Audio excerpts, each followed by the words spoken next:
Hello दोस्तों, स्वागत है आप सभी का आपके अपने YouTube channel target botany classes में। दोस्तों, इस वीडियो में हम लोग सीडीपी के 30 महत्वपूर्ण क्वेश्चन का प्रैक्टिस करने जा रहे हैं, ठीक है। और वो भी जो सीटेट के एग्ज़ाम में पूछे हुए क्वेश्चन हैं, ओके।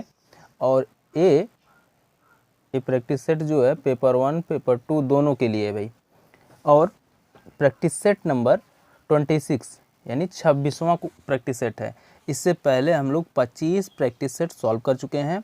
जो लोग अभी तक पिछला प्रैक्टिस सेट सॉल्व नहीं किए हैं वे लोग जाकर के पिछले प्रैक्टिस सेट को भी सॉल्व करें। और आपको बता दें, क्वेश्चन जितने आते जाएंगे और उसमें उसके इर्द गिर्द के टॉपिक भी हम आपको बताते चलेंगे, ठीक है।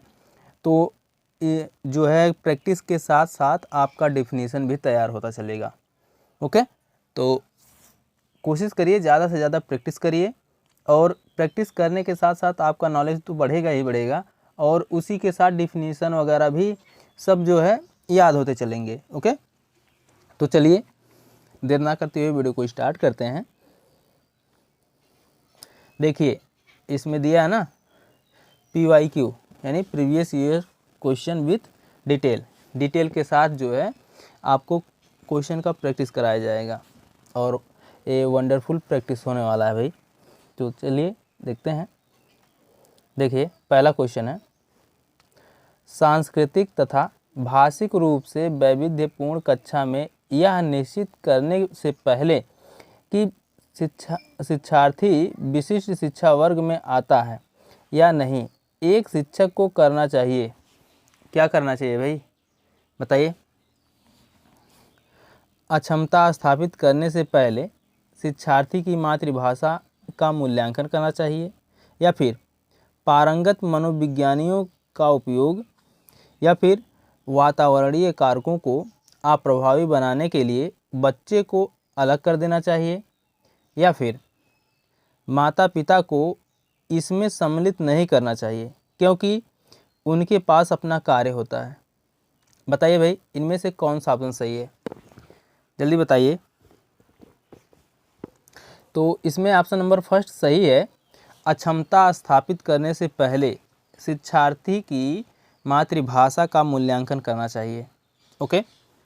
सांस्कृतिक तथा भाषिक रूप से वैविध्यपूर्ण कक्षा में यह निश्चित करने से पहले कि शिक्षार्थी विशिष्ट शिक्षा वर्ग में आता है या नहीं, एक शिक्षक को अक्षमता स्थापित करने के लिए सबसे पहले शिक्षार्थी की मातृभाषा का मूल्यांकन करना चाहिए, ओके।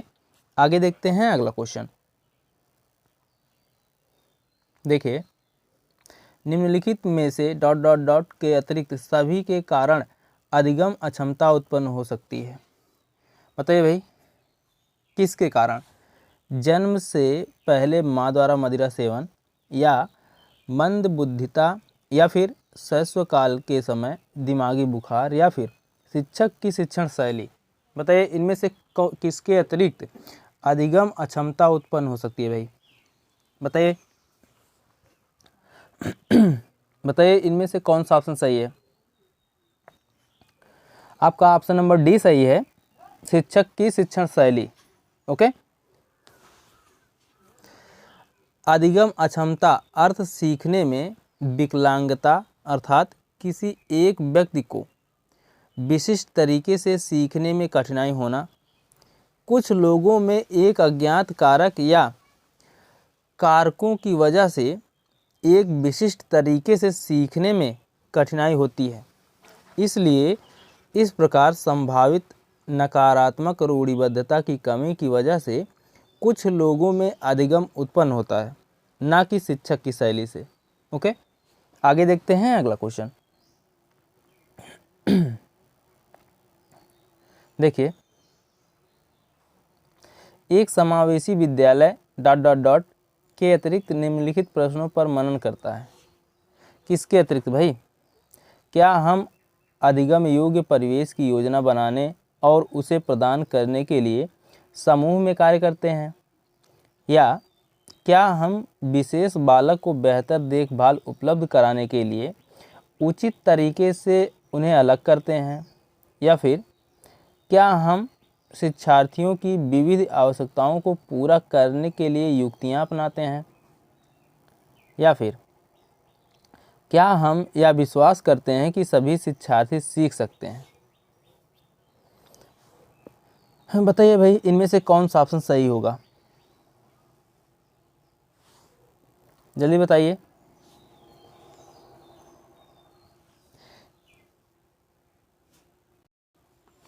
ऑप्शन नंबर बी सही है। क्या हम विशेष बालक को बेहतर देखभाल उपलब्ध कराने के लिए उचित तरीके से उन्हें अलग करते हैं। एक समावेशी विद्यालय यह नहीं देखता है कि हम विशेष बालक को बेहतर देखभाल, बेहतर शिक्षा, सुविधा आदि उपलब्ध कराते हैं ताकि वह सामान्य से अलग दिखे, बल्कि विद्यालय हमेशा यह ध्यान रखता है कि वह शिक्षार्थियों की विविध आवश्यकताओं को पूरा करने के लिए तथा अधिगम योग्य परिवेश की योजना बनाने और उसे प्रदान करने के लिए समूह में कार्य कर रहा है कि नहीं। ओके, आगे देखते हैं अगला क्वेश्चन। देखिए अगला क्वेश्चन है,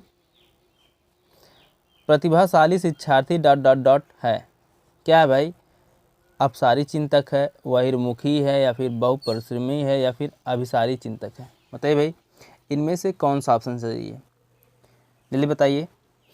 ऑप्शन नंबर फर्स्ट सही है, अपसारी चिंतक। ठीक, प्रतिभाशाली शिक्षार्थी अपसारी चिंतक हैं। ओके, अपसारी चिंतक इस प्रकार के चिंतन में समस्या के अनेक उत्तर प्राप्त होते हैं, अर्थात व्यक्ति कितनी आसानी से और कितनी संख्या में विचार उत्पन्न कर सकता है, नम्यता एवं मौलिकता पर निर्भर करता है। ठीक है। गिलफोर्ड के अनुसार सृजनात्मकता चिंतन का मूल रूप से अपसारी होता है। ठीक है, गिलफोर्ड के अनुसार सृजनात्मक चिंतन का मूल रूप से अपसारी होता है, अतः प्रतिभाशाली शिक्षार्थी अपसारी चिंतक होते हैं। ठीक है, और अभिसारी चिंतक किसे कहते हैं। पहले तो अभिसारी चिंतक के नाम जान लीजिए भाई। अभिसारी चिंतक को कई नामों से जाना जाता है। ठीक है, अभिसारी चिंतक को अंग्रेजी में कहते हैं कन्वर्जेंट थिंकिंग। ठीक है, और अभिसारी चिंतक को पारंपरिक चिंतन, रूढ़िवादी चिंतन, दंकियानूसी चिंतन, ठीक है, दंकियानूसी चिंतन, एक दिवसीय चिंतन, लंबवत चिंतन, इन द बॉक्स थिंकिंग आदि नामों से जाना जाता है। सब नोट करके रख लीजिएगा भाई, एग्जाम में क्वेश्चन किसी भी नाम से पूछ सकता है। ठीक है, अब अभिसारी चिंतक होते क्या भाई। अभिसारी चिंतन केवल एक ही बिंदु पर केंद्रित होकर चिंतन करते हैं। ठीक है, अभिसारी चिंतन वाले बच्चे केवल एक ही बिंदु पर केंद्रित होकर के चिंतन करते हैं, उन्हें अभिसारी चिंतन कहते हैं। जैसे बहुविकल्पी प्रश्न। ठीक है, बहुविकल्पी प्रश्न जो है अभिसारी चिंतन का ही उदाहरण है, क्योंकि उसमें एक क्वेश्चन दिया रहेगा, उसके 4 ऑप्शन होंगे, 4 ऑप्शन में से एक ही ऑप्शन सही होगा। ठीक है, आगे देखते हैं अगला क्वेश्चन।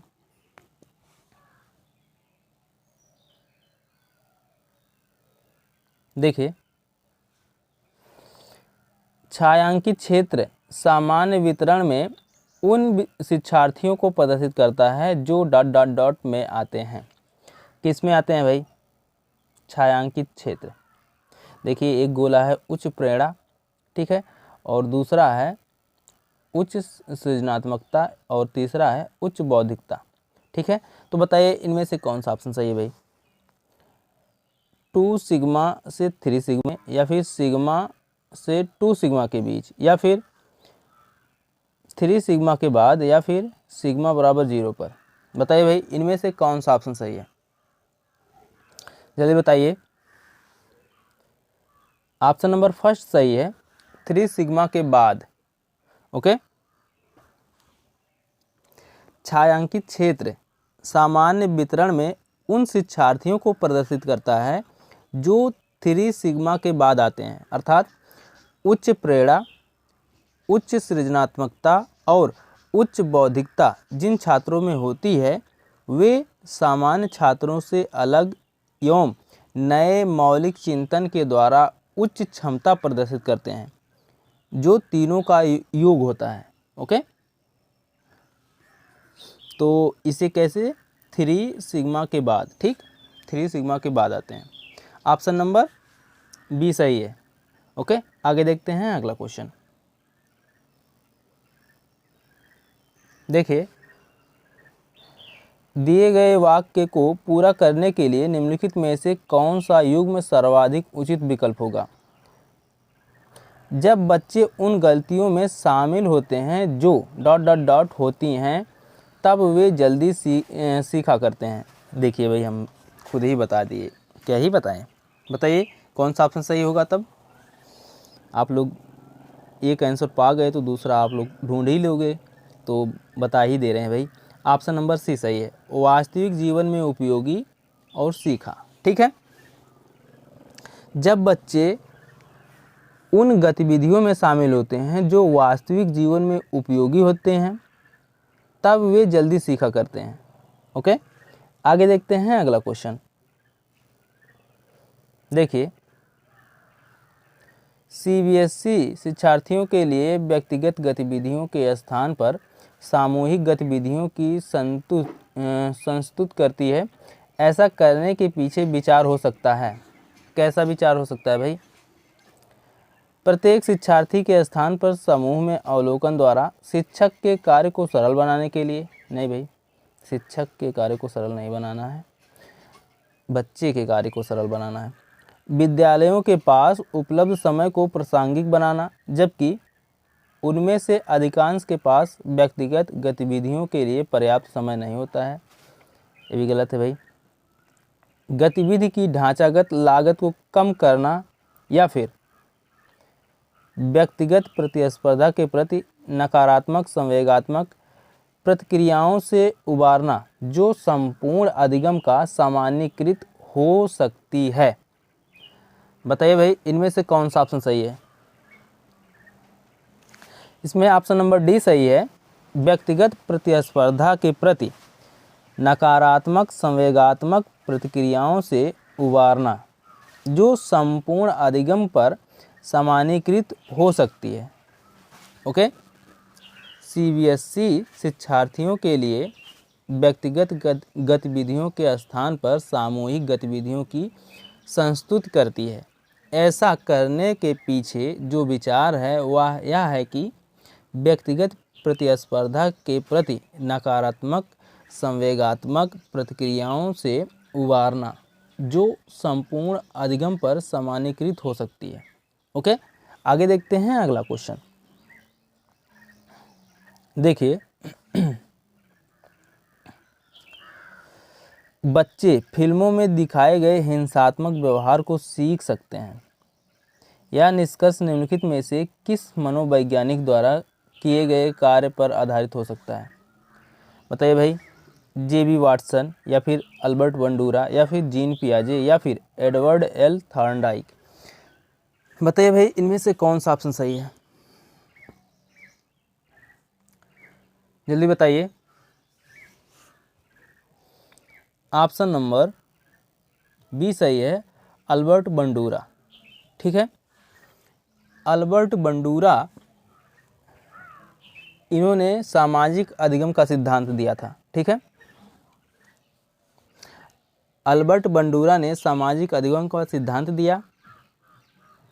इस सिद्धांत के अनुसार प्रत्यक्ष अनुभवों पर आधारित अधिगम के स्थान पर अप्रत्यक्ष अनुभवों पर आधारित अधिगम अर्थात अवलोकात्मक अधिगम का सीखने की प्रक्रिया में अधिक सार्थक स्थान है।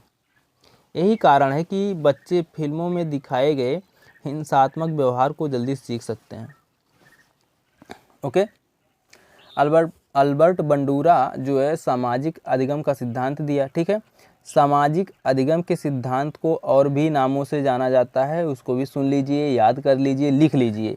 ठीक है, सामाजिक अधिगम के सिद्धांत को अवलोकन का सिद्धांत, प्रेरणात्मक का सिद्धांत, निर्देशन का सिद्धांत, अनुकरण का सिद्धांत, इतने नामों से जाना जाता है भाई। और सामाजिक अधिगम का सिद्धांत को अंग्रेजी में कहते हैं सोशल लर्निंग थ्योरी। ओके, यह सिद्धांत अवलोकन यानी नकल करके सीखने पर बल देता है।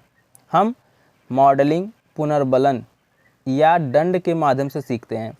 सामाजिक अधिगम का सिद्धांत को व्यवहारवाद और संज्ञानात्मक अधिगम के सिद्धांत के बीच की योजक कड़ी कहा जाता है। इसको याद रखिएगा, महत्वपूर्ण है भाई। सामाजिक अधिगम का सिद्धांत, ठीक है, सामाजिक अधिगम के सिद्धांत को व्यवहारवाद और संज्ञानात्मक अधिगम के सिद्धांत के बीच की योजक कड़ी कहा जाता है।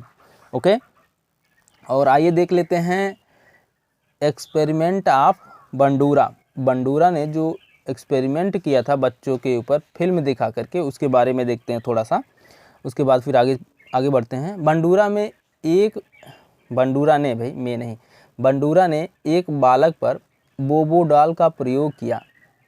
बालक को बोबोडाल देकर उसको 3 प्रकार की मूवी दिखाई। पहली मूवी जो थी वो सोशल वैल्यू यानी सामाजिक मूल्यों पर आधारित थी, जिसे देखकर बच्चा बोबोडाल के साथ सोशल बिहेवियर करता है, ठीक है। और दूसरी मूवी जो है प्रेम पर आधारित दिखाई, ठीक है।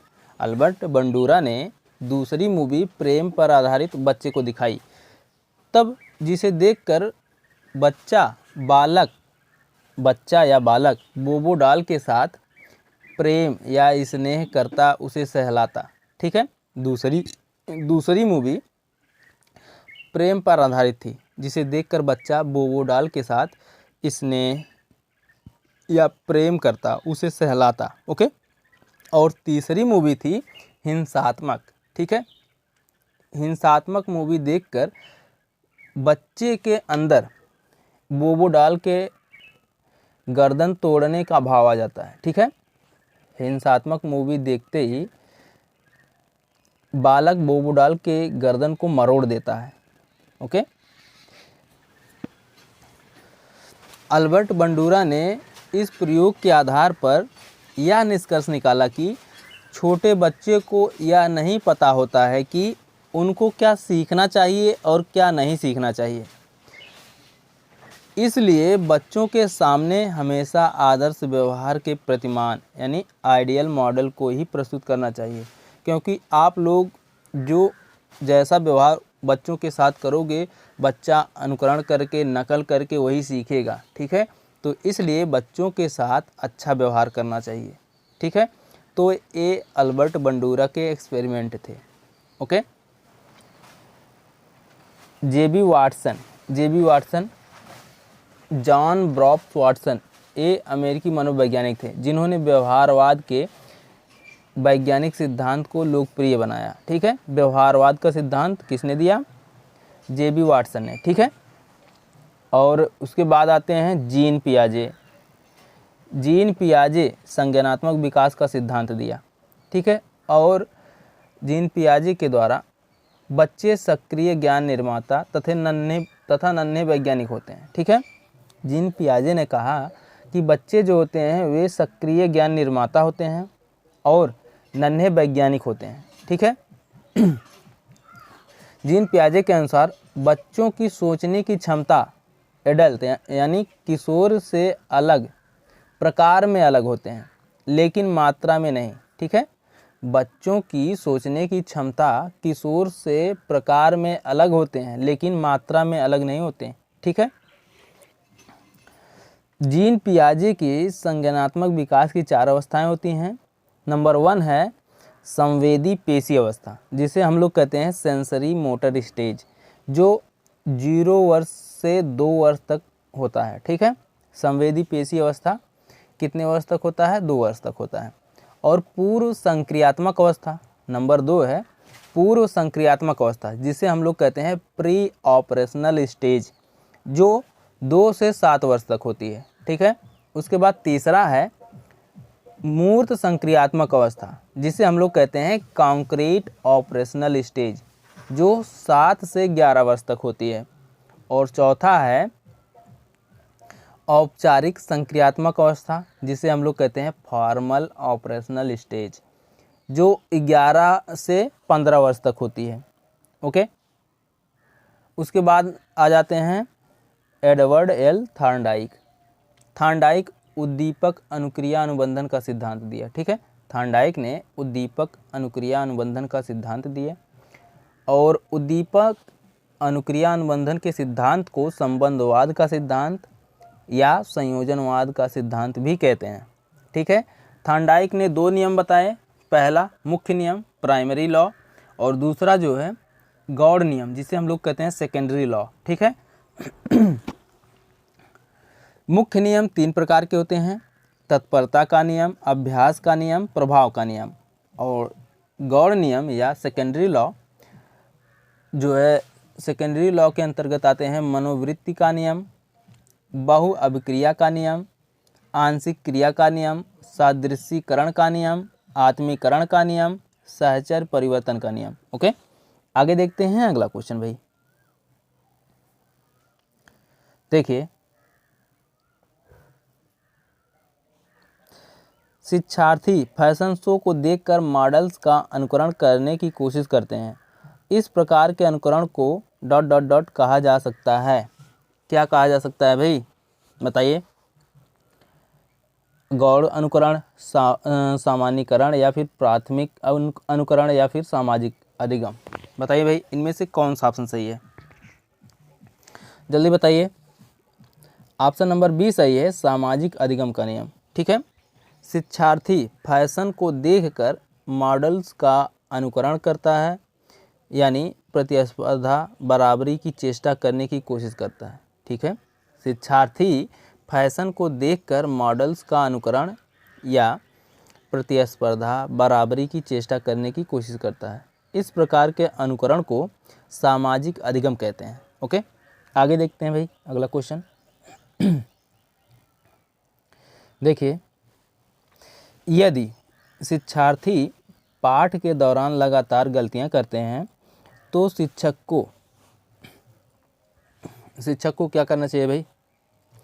पाठ को कुछ समय के लिए छोड़ देना चाहिए और कुछ समय के बाद वापस जाना चाहिए, या फिर गलतियां करने वाले शिक्षार्थियों की पहचान करनी चाहिए और उनके बारे में प्राचार्य से बात करनी चाहिए, या फिर गलतियां करने वाले शिक्षार्थियों को कक्ष से बाहर खड़ा कर देना चाहिए, या फिर अनुदेशन कार्य, समय सारणी अथवा बैठने की व्यवस्था में परिवर्तन करना चाहिए। बताइए भाई, इनमें से कौन सा ऑप्शन सही है? ऑप्शन नंबर डी सही है, अनुदेशन कार्य, समय सारणी अथवा बैठने की व्यवस्था में परिवर्तन करना चाहिए। ओके,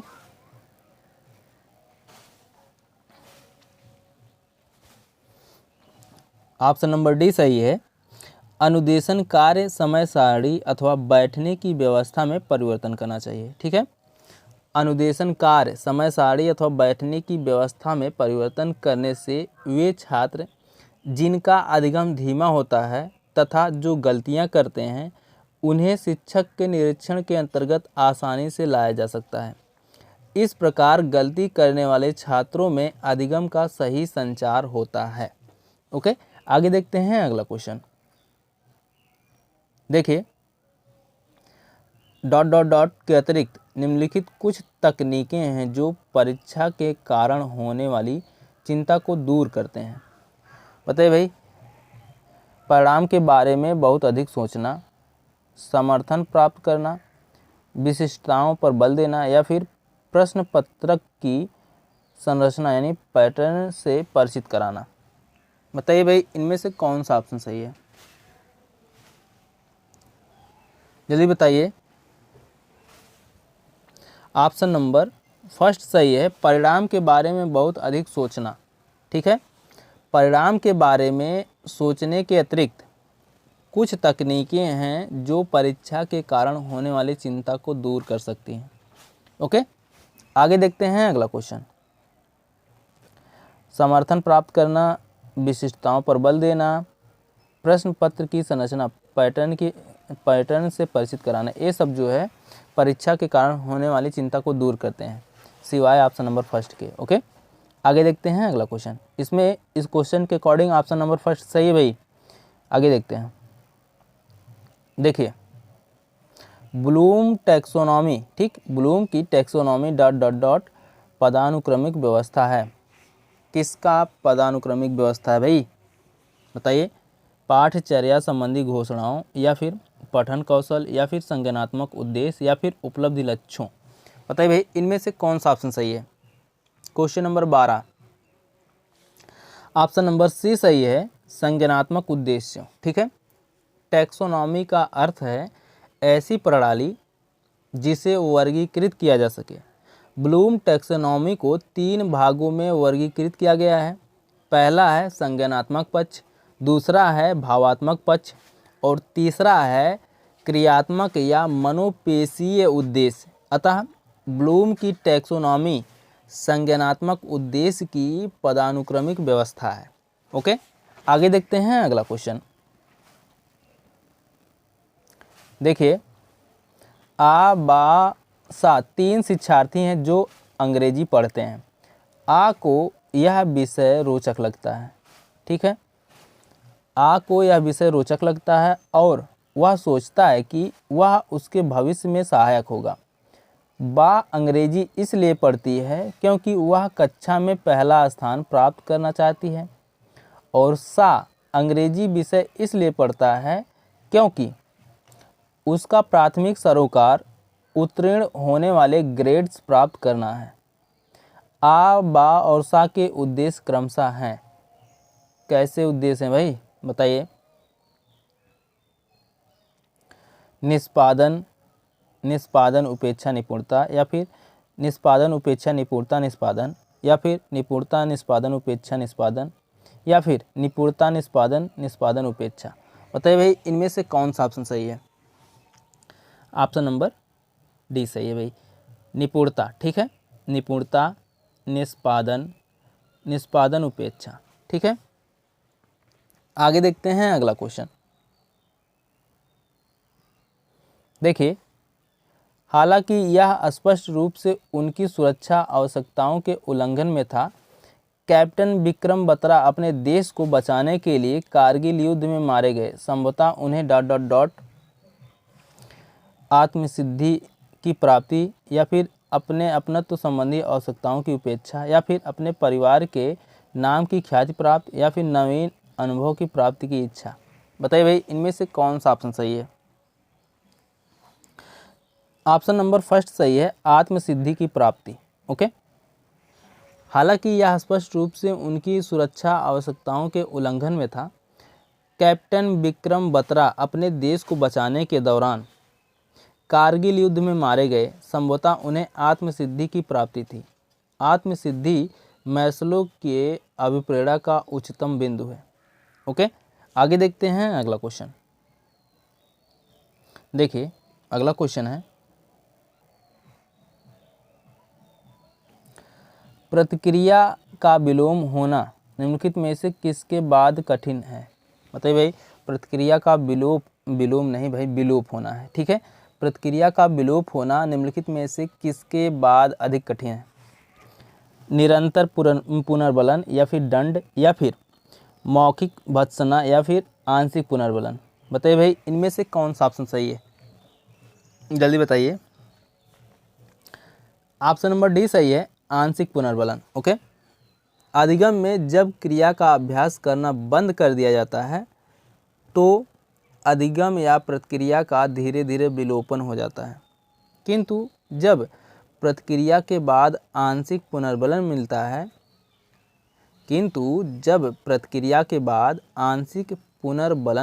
है रहता है तो फिर प्रतिक्रिया का विलोपन होना कठिन हो जाता है। ओके, आगे देखते हैं अगला क्वेश्चन। मौखिक भत्सना का अर्थ है कि मौखिक फटकार लगाना भाई। ओके, आगे देखते हैं अगला क्वेश्चन। देखिए, डॉट डॉट के द्वारा निपुणता अभिविन्यास को प्रोत्साहित किया जा सकता है। किसके द्वारा भाई, बताइए। शिक्षार्थियों की सफलता की परस्पर तुलना करके, गृह कार्य के रूप में बहुत अधिक अभ्यास सामग्री देकर, या फिर अनपेक्षित परीक्षा लेकर, या फिर शिक्षार्थियों के व्यक्तिगत प्रयासों पर ध्यान केंद्रित करने। बताइए भाई इनमें से कौन सा ऑप्शन सही है, जल्दी बताइए। ऑप्शन नंबर डी सही है, शिक्षार्थियों के व्यक्तिगत प्रयासों पर ध्यान केंद्रित करके निपुणता अभिविन्यास को प्रोत्साहित किया जा सकता है। ओके, आगे देखते हैं अगला क्वेश्चन। देखिए, निम्न में से किसका मिलान उचित है भाई? किसका मिलान उचित है बताइए? संज्ञानात्मक विकास, परिपक्वता, सामाजिक विकास, वातावरण, संवेगात्मक विकास, परिपक्वता, शारीरिक विकास, वातावरण। बताइए भाई, इनमें से कौन सा ऑप्शन सही है? क्वेश्चन नंबर 17 का ऑप्शन नंबर बी सही है, सामाजिक विकास, वातावरण। ठीक है, ऑप्शन नंबर बी सही है। सामाजिक विकास का सीधा संबंध वातावरण से है। छात्रों को जैसा परिवेश या वातावरण मिलेगा, उनका सामाजिक विकास भी उसी प्रकार उसी परिवेश या वातावरण के अनुसार होगा। ओके, आगे देखते हैं अगला क्वेश्चन।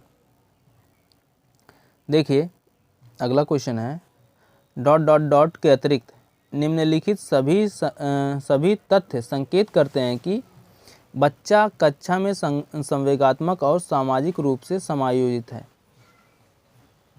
क्या संकेत करते हैं भाई? बताइए, इनमें से पढ़िए। चुनौतीपूर्ण कार्यों पर ध्यान केंद्रित करना और उन्हें दृढ़तापूर्वक करते रहना, या फिर क्रोध तथा हर्ष दोनों को प्रभावी रूप से प्रतिबंधित करना, या फिर हम उम्र साथियों के साथ प्रतियोगिता पर दृढ़तापूर्वक ध्यान केंद्रित करना, या फिर हम उम्र साथियों के साथ मधुर संबंधों का विकास। बताइए भाई, इनमें से कौन सा ऑप्शन सही है? ऑप्शन नंबर सी सही है, हम उम्र साथियों के साथ प्रतियोगिता पर दृढ़तापूर्वक ध्यान केंद्रित करना। ओके, हम उम्र साथियों के साथ प्रतियोगिता पर दृढ़तापूर्वक ध्यान केंद्रित करने के अतिरिक्त निम्नलिखित सभी तथ्य संकेत करते हैं कि बच्चा कक्षा में संवेगात्मक और सामाजिक रूप से समायोजित है। ओके, ऑप्शन नंबर सी छोड़ करके सभी के सभी पॉजिटिव थिंकिंग है भाई, ए, बी और डी। ठीक है, लेकिन इस क्वेश्चन के अकॉर्डिंग ऑप्शन नंबर सी सही है। ठीक है, ऑप्शन नंबर सी। आगे देखते हैं अगला क्वेश्चन। देखिए, अगला क्वेश्चन है, निम्न में से कौन सा कथन बच्चे के विकास में परिवेश की भूमिका का समर्थन करता है? पिछली कुछ दशाब्दियों में बुद्धि लब्धांश परीक्षा में शिक्षार्थियों के औसत प्रदर्शन में लगातार वृद्धि हुई है, या फिर एक समान जुड़वा बच्चे जिनका लालन पालन भिन्न घरों में हुआ है, उनकी बुद्धिलब्धि 0.75 के समान उच्च है, या फिर शारीरिक रूप से स्वस्थ बच्चे अक्सर नैतिक रूप से अच्छे पाए जाते हैं, या फिर कुछ शिक्षार्थी सूचनाओं का जल्दी प्रक्रमण करते हैं जबकि उसी कक्षा के अन्य विद्यार्थी ऐसा नहीं कर पाते। बताइए भाई, इनमें से कौन सा ऑप्शन सही है? ऑप्शन नंबर डी सही है, कुछ शिक्षार्थी सूचनाओं का जल्दी प्रक्रमण करते हैं जबकि उसी कक्षा के अन्य शिक्षार्थी या विद्यार्थी ऐसा नहीं कर पाते। ओके, पिछले कुछ दशकों में बुद्धि लब्धांश परीक्षा में शिक्षार्थियों के औसत प्रदर्शन में लगातार वृद्धि हुई है। यह तथ्य दर्शाता है कि पिछले कुछ दशकों में कुछ ऐसा अधिगम वातावरण बना रहा। ठीक है, यह तथ्य यह दर्शाता है कि पिछले कुछ दशकों में ऐसा अधिगम वातावरण बना रहा जिसमें बच्चे सुलभता से अपने आप को समायोजित कर पा रहे हैं और बेहतर प्रदर्शन कर रहे हैं। ओके, आगे देखते हैं अगला क्वेश्चन। देखिए, अगला क्वेश्चन है, सामाजिकरण में सम्मिलित है सांस्कृतिक संचरण और क्या भाई? बताइए, व्यक्तित्व विकास, या फिर बच्चों को लेबलों में समायोजित करना, या फिर संवेगात्मक समर्थन उपलब्ध कराना, या फिर विद्रोहियों को निरुत्साहित करना। बताइए भाई, इनमें से कौन सा ऑप्शन सही है? ऑप्शन नंबर फर्स्ट ही सही है भाई, व्यक्तित्व विकास। ठीक है, समाजीकरण वह प्रक्रिया है जिसके माध्यम से मनुष्य समाज के विभिन्न व्यवहार, रीति रिवाज, गतिविधियाँ इत्यादि सीखता है, जबकि अस्तित्व से सामाजिक अस्तित्व में मनुष्य का रूपांतरण भी सामाजिकरण के माध्यम से ही होता है। इसलिए सामाजिकरण में सांस्कृतिक संचरण, ठीक है, सामाजिकरण में सांस्कृतिक संचरण और व्यक्तित्व विकास दोनों सम्मिलित हैं। ओके, आगे देखते हैं अगला क्वेश्चन। देखिए,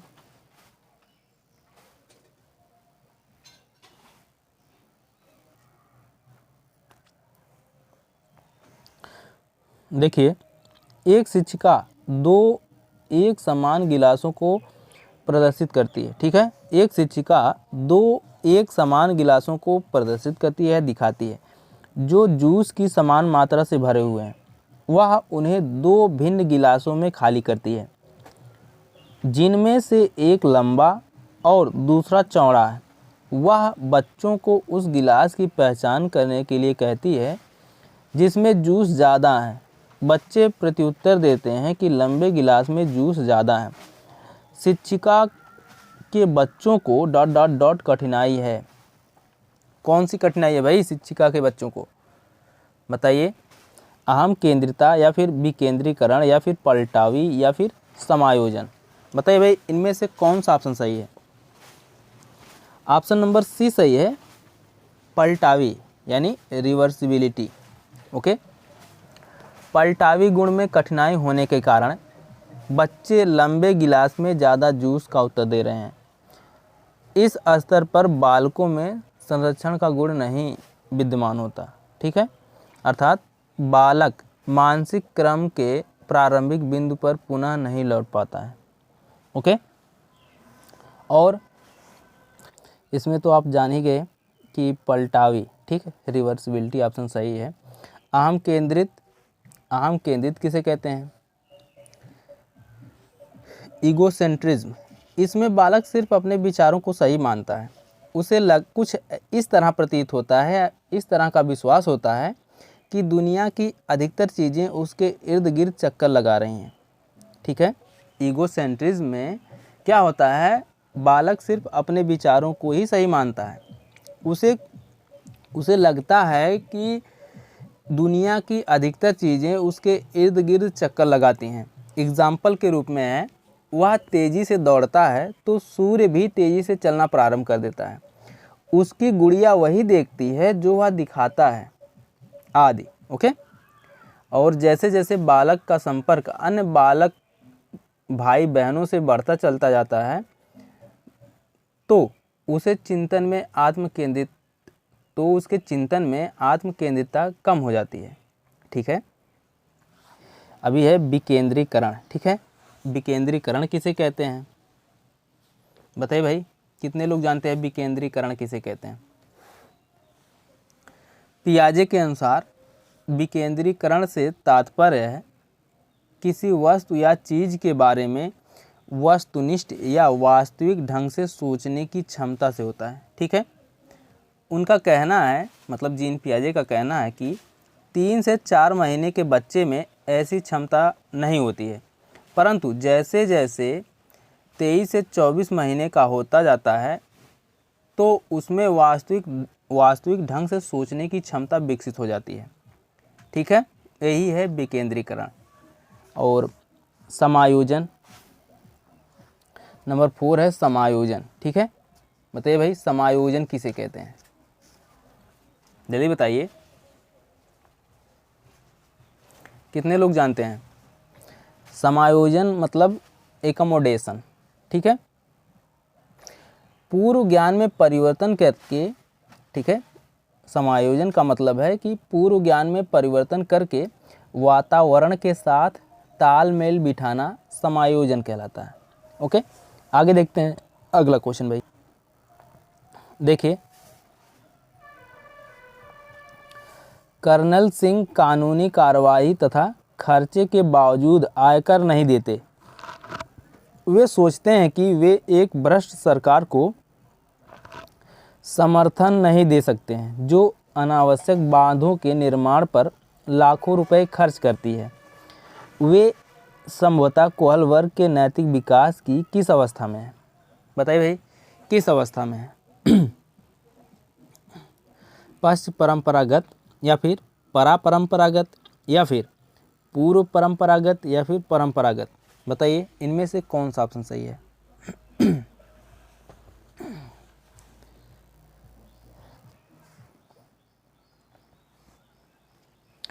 ऑप्शन नंबर फर्स्ट सही है, परापरंपरागत।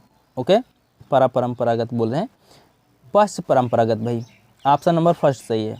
ओके, वे संभवतः कोहल वर्ग के नैतिक विकास की पश्च परंपरागत अवस्था में है। नैतिक विकास के इस तृतीय या सर्वोच्च स्तर पर व्यक्ति उन नैतिक मूल्यों तथा नैतिक सिद्धांतों को परिभाषित करने के स्पष्ट प्रयास करने लगते हैं जिनकी सामाजिक दृष्टि से वैधता या उपयोगिता होती है, तथा जो परंपरागत मूल्यों, नियमों तथा सिद्धांतों से भिन्न हो सकते हैं। उनमें स्वनिर्धारित नैतिक सिद्धांतों के प्रति निष्ठा तथा अनुसरण करने की भावना होती है। ओके, आगे देखते हैं अगला क्वेश्चन। देखिए, जो बुद्धि सिद्धांत में सम्मिलित मानसिक प्रक्रियाओं जैसे पराघटक और बुद्धि द्वारा लाए जा सकने वाले विविध रूपों जैसे सृजनात्मक बुद्धि को शामिल करता है, वह है क्या है भाई? वह क्या है? स्टर्नबर्ग का बुद्धिमत्ता का सिद्धांत, त्रितंत्र सिद्धांत, या फिर बुद्धि का सावेंट सिद्धांत, या फिर थॉम्सन की प्राथमिक मानसिक योग्यताएं, या फिर स्पीयरमैन का जी कारक सिद्धांत? बताइए भाई इनमें से कौन सा ऑप्शन सही है? ऑप्शन नंबर फर्स्ट सही है, स्टर्नबर्ग का बुद्धिमत्ता का त्रितंत्र सिद्धांत। ठीक है, स्टर्नबर्ग का बुद्धिमत्ता के त्रितंत्र सिद्धांत के अनुसार तीनों प्रकार की बुद्धि अर्थात संदर्भात्मक बुद्धि, अनुभवजन्य बुद्धि तथा घटकीय बुद्धि परस्पर तालमेल तथा समन्वय करते हुए क्रियाशील रहती हैं। सफल बुद्धि वाले व्यक्ति समस्याओं के नियंत्रणहीन होने से पूर्व ही उन पर कार्य करके समाधान खोज लेते हैं। ठीक है, सफल बुद्धि वाले व्यक्ति समस्याओं के नियंत्रणहीन होने से पूर्व ही उन पर कार्य करके समाधान खोज लेते हैं। ओके, आगे देखते हैं अगला क्वेश्चन। देखिए, अगला क्वेश्चन है, निम्नलिखित में से कौन सी बुद्धि बहुबुद्धि सिद्धांत की आलोचना है? बताइए भाई, बहुबुद्धि शिक्षार्थियों को अपने रुझान को खोजने में मदद कराती है, या फिर यह व्यवहारिक बुद्धि पर आवश्यकता से अधिक बल देती है, या फिर यह अनुभविक साक्ष्यों को बिल्कुल भी समर्थन नहीं दे सकता है, या फिर बहुबुद्धि केवल प्रतिभाएं हैं जो पूर्ण रूप से बुद्धि में विद्यमान रहती हैं? बताइए भाई इनमें से कौन सा ऑप्शन सही है? जल्दी बताइए। ऑप्शन नंबर डी सही है, बहुबुद्धि केवल प्रतिभाएं हैं जो पूर्ण रूप से बुद्धि में विद्यमान रहती हैं। ठीक है, बहुबुद्धि का सिद्धांत हावर्ड गार्डनर ने दिया था। ठीक है, हावर्ड गार्डनर का बहुबुद्धि सिद्धांत है। बहुबुद्धि का सिद्धांत लोगों व उनकी विभिन्न प्रकार की प्रतिभाओं, तार्किक, दृश्य संबंधी, संगीत आदि के बारे में हावर्ड गार्डनर का एक मनोवैज्ञानिक सिद्धांत है जिसे उन्होंने सन 1986 में प्रतिपादित किया। बहुबुद्धि केवल प्रतिभाएं हैं जो पूर्ण रूप से बुद्धि में विद्यमान रहती हैं। बहुबुद्धि सिद्धांत की आलोचना करता है। ओके, आगे देखते हैं अगला क्वेश्चन। देखिए, निम्नलिखित में से कौन से युग्म के सही होने की संभावना सबसे कम है? बताइए भाई, किसकी सही होने की संभावना सबसे कम है? बताइए। भाषा और विचार प्रारंभ में दोनों भिन्न गतिविधियां हैं, वाइगोत्स्की ने कहा। सही कहा है भाई। भाषा और विचार प्रारंभ में दो भिन्न गतिविधियां हैं। ठीक है, वाइगोत्स्की ने कहा है, सही है। भाषा विचार पर आधारित है, ये भी सही है भाई। पियाजे ने कहा भाषा विचार पर आधारित है। पियाजे ने कहा भाषा वातावरण में एक उद्दीपक है। नहीं भाई, ऑप्शन नंबर सी B.F. स्किनर ने कहा। ठीक है, यही आपका आंसर हो जाएगा, ऑप्शन नंबर सी। B.F. स्किनर ने अधिगम के लिए क्रिया प्रसूति अनुबंधन का सिद्धांत दिया। ठीक है, क्रिया प्रसूत अनुबंधन का सिद्धांत किसने दिया? स्किनर ने दिया। इनके अनुसार भाषा वातावरण में एक उद्दीपक है जिसके प्रति मनुष्य प्रतिक्रिया या अनुक्रिया करता है।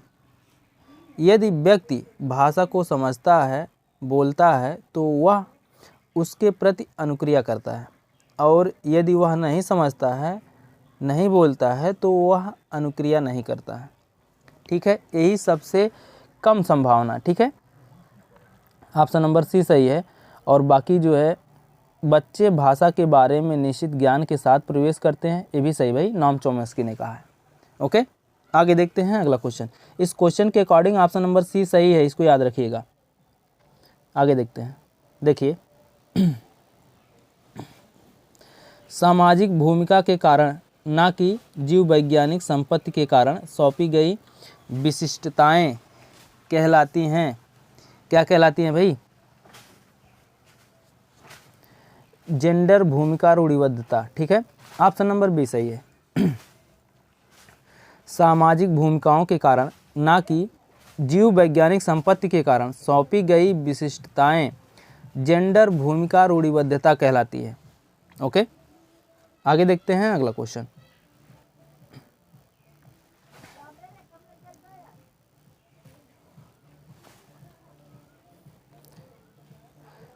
निम्नलिखित में से कौन सा अधिगम को अधिकतम करने के लिए सर्वाधिक उचित है? बताइए भाई, निम्नलिखित में से कौन सा अधिगम को अधिकतम करने के लिए सर्वाधिक उचित है? बताइए। शिक्षार्थी में व्यक्तिगत भिन्नता को सहज बनाने के लिए समान शिक्षार्थियों के जोड़ बनाए सकते हैं, या फिर अधिकतम परिणाम लाने के लिए शिक्षक केवल अधिगम लिखा है, अधिगम है भाई, अधिगम शैली पर ध्यान केंद्रित करता है, या फिर सामान्य सांस्कृतिक पृष्ठभूमि वाले शिक्षार्थियों को एक कक्षा में रखना चाहिए ताकि मत वैभिन्न से बचा जा सके, या फिर शिक्षिका को अपनी संज्ञानात्मक शैली के साथ साथ अपने शिक्षार्थियों की संज्ञानात्मक शैली का पहचान करना चाहिए। बताइए भाई, इनमें से कौन सा ऑप्शन सही है? जल्दी बताइए। ऑप्शन नंबर डी ही सही है भाई। शिक्षिका को अपनी संज्ञानात्मक शैली के साथ साथ अपने शिक्षार्थी की संज्ञानात्मक शैली का पहचान करना चाहिए। ठीक है, आगे देखते हैं अगला क्वेश्चन। देखिए, ... के अतिरिक्त निम्नलिखित सभी सीखने के रूप में आकलन को बढ़ावा देते हैं।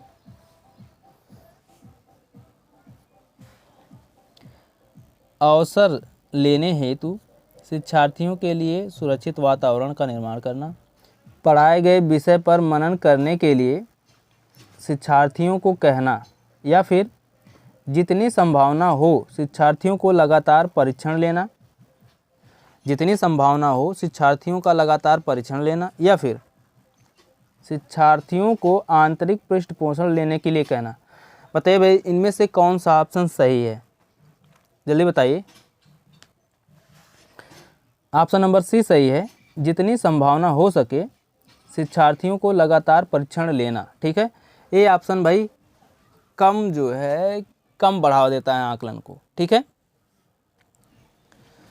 शिक्षार्थियों के सीखने का आकलन उनके लगातार परीक्षण लेने से नहीं होता, बल्कि शिक्षार्थियों को आंतरिक पृष्ठपोषण जो पाठ शिक्षक कक्षा में पढ़ाता है उसे अपने आप मनन करना एवं सुरक्षित वातावरण का निर्माण करना आदि है। ओके,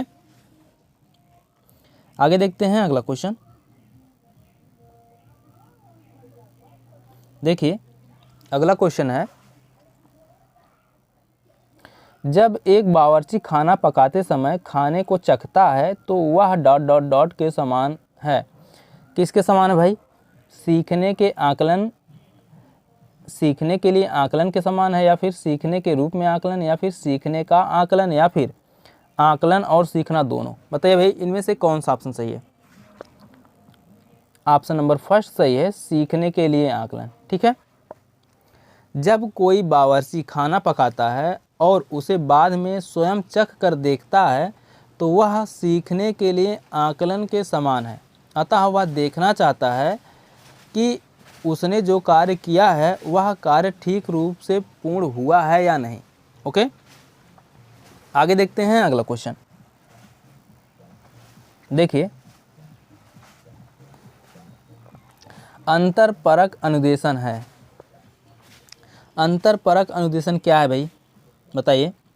कक्षा में प्रत्येक शिक्षार्थी के लिए कुछ अलग करना, या फिर अव्यवस्थित अथवा स्वच्छंद शिक्षार्थियों की गतिविधियां, या फिर ऐसे समूहों का प्रयोग जो कभी नहीं बदलते, या फिर शिक्षार्थियों की आवश्यकता को पूरा करने के लिए सामूहिकरण के विविध रूपों का प्रयोग करना।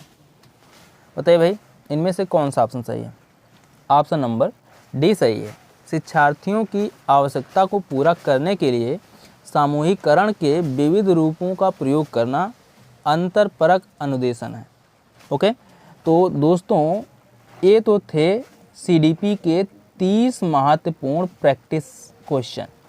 और आप लोग कमेंट करके बताइए कि आपका 30 क्वेश्चन में से कितना क्वेश्चन सही हुआ, और वीडियो कैसी लगी कमेंट करके ज़रूर बताइएगा। एक बात और कहना चाहते हैं आप लोगों से, अगर आप लोग अभी तक आपके अपने YouTube channel target botany classes को सब्सक्राइब नहीं किए हैं तो सब्सक्राइब कर लीजिए और बेल आइकन को भी प्रेस कर दीजिए, ताकि हमारे हर नए वीडियो का नोटिफिकेशन आप तक हमेशा पहुंचता रहे। मिलते हैं नेक्स्ट वीडियो में, तब तक के लिए जय हिंद, जय भारत, वंदे मातरम।